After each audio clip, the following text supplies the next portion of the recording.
Lagi ka bang tumatakas sa panahon ng pagsubok? Madali ka bang bumigay at ayaw lumaban? Tandaan mo ito, kasama mo si Lord sa bawat laban, kapit lang.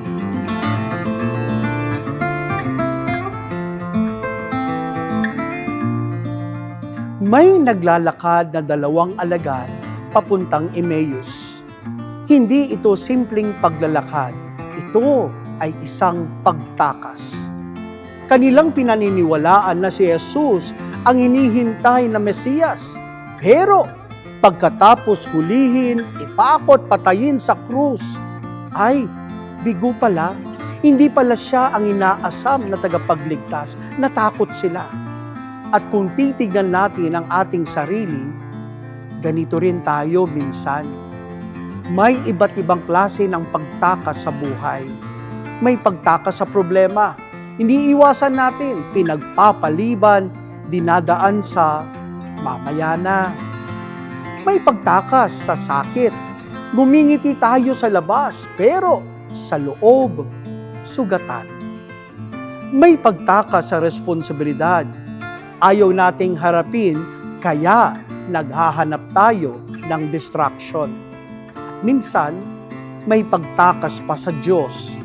Kapag hindi natin maunawaan ang nangyayari, hindi na tayo nagdadasal at nagsisimba.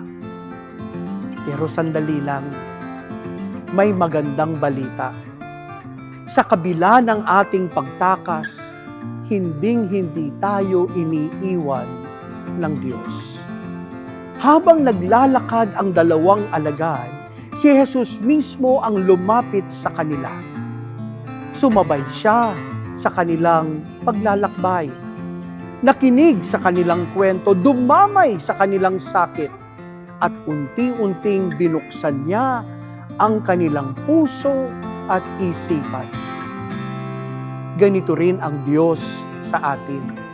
Sa bawat pagtakas, hinahabol niya tayo.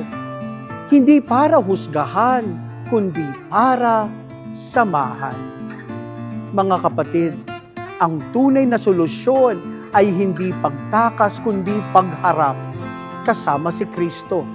Kapag hinahayaan nating makasama siya sa ating paglalakbay, ang ating pagtakas ay nagiging pagbalik. Ang lungkot ay nagiging pag-asa at ang pagkabigo ay nagiging bagong simula. Amen. Ako po muli si Father Ramil D. Tapang ng Hello, Halo, Hallowed. Happy Easter po sa inyong lahat.